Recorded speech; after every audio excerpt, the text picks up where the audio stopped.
Judiciary की जो independence है वो तो अब शायद ख्वाब है, और जुडिशरी की तरफ से कंप्लेंट्स करना कि हमारे यहाँ मुदाखलत हो रही है और शिद्दत से मुदाखलत हो रही है, ये शायद सिस्टम चोक करने की तरफ एक और बहुत बड़ी इंडिकेशन है। जो एंटी टेररिस्ट कोर्ट है सरगोदा, उसके जज की जानिब से ये कहा जाना, उन्होंने 3 वाक़यात बड़े अहम लिखे हैं। एक वाक़या उन्होंने लिखा है कि 25 मई को ये ओहदा संभाला, तो उसी दिन मुझसे रब्ता किया गया एजेंसी की जानिब से और मुझे कहा गया कि हमसे मिलें, तो मैं नहीं मिला। और दूसरा उन्होंने कहा कि जो मेरा पुराना घर है, जो हाँ मेरी फैमिली रहती है बहावलपुर के अंदर, वो अभी हमने एलोकेट किया हुआ है, वो जगह हमने नहीं छोड़ी, तो वहाँ मेरा रात गए किसी ने गैस का मीटर तोड़ दिया। फिर वो कहते हैं कि मुझे लगता है, मेरा ख्याल है कि ये वापडा के आला हुकाम के साथ मिलकर, जिस एजेंसी का मैं नाम ले रहा हूँ, उस एजेंसी ने जो है वो ओवर बिलिंग करवा दी है और मेरे घर में ज़्यादा बिल भेज दिया। एक तो ये वाक़या उन्होंने बयान किया, और उन्होंने कहा कि मेरी फैमिली को अप्रोच करके तो मुख्तलिफ बातें भी की गई, मतलब इन शेप ऑफ थ्रेट्स वगैरह। दूसरा वो कह रहे हैं कि 6 जून को जो पुलिस इंचार्ज था वो वहाँ मौके पर मौजूद था, और रात 2:15 बजे के करीब गाड़ी निकलती है डीपीयू चौक से, और डीपीयू चौक से जो गाड़ी आती है वो स्लो होके तो एंटी टेररिस्ट कोर्ट सरगोदा के पास जो मीटर लगा हुआ है, आपका ट्रांसफार्मर लगा है, उस पर वो फायरिंग करना शुरू कर देती है। उसकी फायरिंग के नतीजे में वो डैमेज हो जाता है, ट्रांसफार्मर जो है यानी तबाह हो जाता है।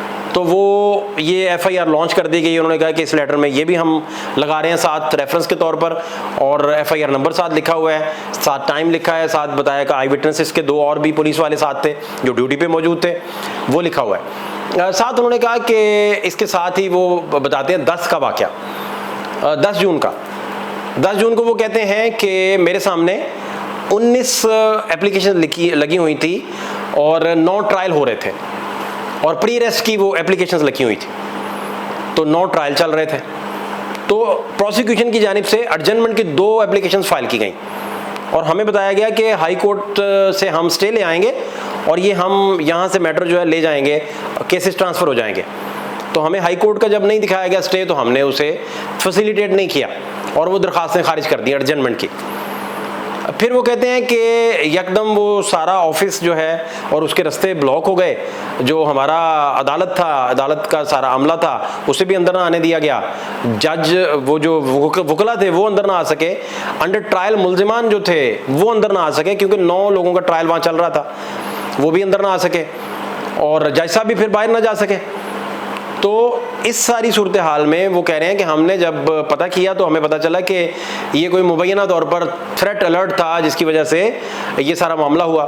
डीएसपी से पूछा, उन्होंने एक लेटर प्रोड्यूस किया पुलिस का और थ्रेट अलर्ट वगैरह को लेकर, तो लेकिन वो सेटिस्फैक्ट्री कोई आंसर दे ना सके। तो ये सारे मामला जो हैं वो अब यहाँ तक पहुँच गए कि आज खुद नोटिस ले लिया सीजे साहब ने लाहौर हाई कोर्ट के, और उन्होंने आईजी साहब को आज तलब कर रखा था। डिप्टी होम सेक्रेटरी वहाँ मौजूद थे, और आईजी साहब से उन्होंने पूछा कि ये सारा क्या सिलसिला चल रहा है, आपने लोगों को क्यों अंदर नहीं जाने दिया, वहाँ कौन सा थ्रेट अलर्ट था, और फिर ये भी तक पूछा गया कि आप कुछ थ्रेट क्रिएट कर देते हैं। तो आईजी साहब ने कहा कि हम तो खुद। फिर उन्होंने कहा कि आपने 9 मई जो है उस पर कोर कमांडर हाउस पर अगर हमला हुआ तो आपने देखें कितने बड़े पैमाने पर गिरफ्तारियाँ की, और सूबे की सबसे बड़ी अदालत जो है, सबसे मुकद्दस अदालत, उस पर हमला किया गया तो आपने एक भी गिरफ्तारी नहीं की। तो आईजी साहब ने कहा कि आपने मुझे शाबाश दी थी कि मैंने कितने अच्छे तरीके से लॉ एंड ऑर्डर को मेंटेन किया था। तो सीजे साहब ने कहा कि हमसे गलती हो गई थी कि आपको हम शाबाश दे बैठे थे, आपने बंदा तो कोई गिरफ्तार किया नहीं। तो इस मामले को उठा के आप ले जाइए उन 6 जजेस पे जिन्होंने सबसे पहले लेटर लिखा था, और लेटर लिखने के बाद उसमें यही डिस्कशन हुआ था। और फिर 6 जजेस से भी आगे जब आप चले जाएं, सारे हाई कोर्ट्स ने जो लिख के भेजा वो भी यही रिपोर्ट थी, और 6 जजेस ने कहा था कि हमारे कमरे बग किए जाते हैं। एक जज साहब के बेडरूम से कैमरे निकल आए और यूएसबी निकल आई। फिर एक जज जो हैं वो उनके बहनोई को रिपोर्टेडली उठा लिया गया, और उठाने के बाद उन्हें बिजली के शॉक्स दिए गए, और बिजली के शॉक्स ना सिर्फ दिए गए बल्कि उनसे एक बयान रिकॉर्ड करवाया गया मुबैना तौर पर, जो हमें बताया गया है कि उसमें कहा गया कि ये जज साहब के ये फ्रंटमैन है बहनोई जो हैं। फिर ये सारे जज साहब जो हैं अपने चीफ जस्टिस को मिले, उन्होंने कहा कि इससे बेहतर है हमें गोली मार दें। ये बातें हुई। फिर ये सारे जज साहब जो हैं वो जाके चीफ जस्टिस साहब को मिले, और फिर वहाँ प्यूनी जज उन दिनों में काजी साहब थे, उनसे मिले। और फिर जब तसद्दुक जिलानी साहब का कमीशन बना तो ये सारे जज साहिबान दोबारा जाके सीजे साहब से मिले, 6 के 6 जो है, और वहाँ जो डिस्कशन हुआ वो हम ऑलरेडी रिपोर्ट कर चुके हैं। फिर तसद्दुक जिलानी का कमीशन जो है वो विदड्रॉ कर गया, वो पीछे हट गया। सीजे साहब ने कहा कि इन पर प्रेशर आया है सोशल मीडिया का, कुछ खबरें इस तरह की रिपोर्ट हुई हैं कि वो पीछे चले गए हैं। ये सारा डिस्कशन चलता रहा और अब वो आज खुद मामला चल रहा है, लेकिन उस पर भी ऐसा कोई पैरामीटर सेट नहीं किया गया, कोई ऐसा कोई बाउंड्री वॉल सेट नहीं की गई। और जजेस बाजिद हैं, कह रहे हैं बार बार कि उन पर जो है मुदाखलत का इल्ज़ाम वो लगा रहे हैं। इससे पिछले दौर में भी जजेस जो हैं वो मुदाखलत का इल्ज़ाम लगाते रहे। शौकत अजीज़ सिद्दीकी जो हैं उनके हक़ में भी सुप्रीम कोर्ट फैसला दे चुका है।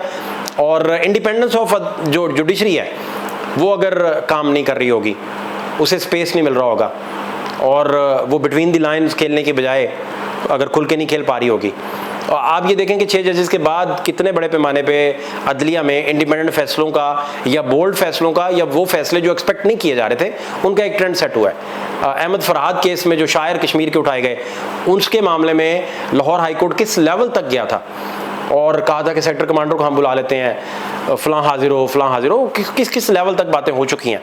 तो वहाँ जाके लाहौर हाई कोर्ट के जो आज खुद है, अब इसका फिर नतीजा क्या निकलेगा, आईजी साहब पर बरहमी जो है, उसके बाद फिर क्या बनेगा, और क्या ये वही केस होगा जो जैसे शायर अहमद फरहाद साहब वाले केस में बना कि एट दी एंड फिर आप हंसी खुशी रहने लगे और नॉर्मलाइज हो जाएं चीज़ें। और एग्जेक्टिव्स इसमें बिल्कुल खामोश तमाशाई बनी बैठी है, गवर्नमेंट को कोई सर दर्द नहीं है।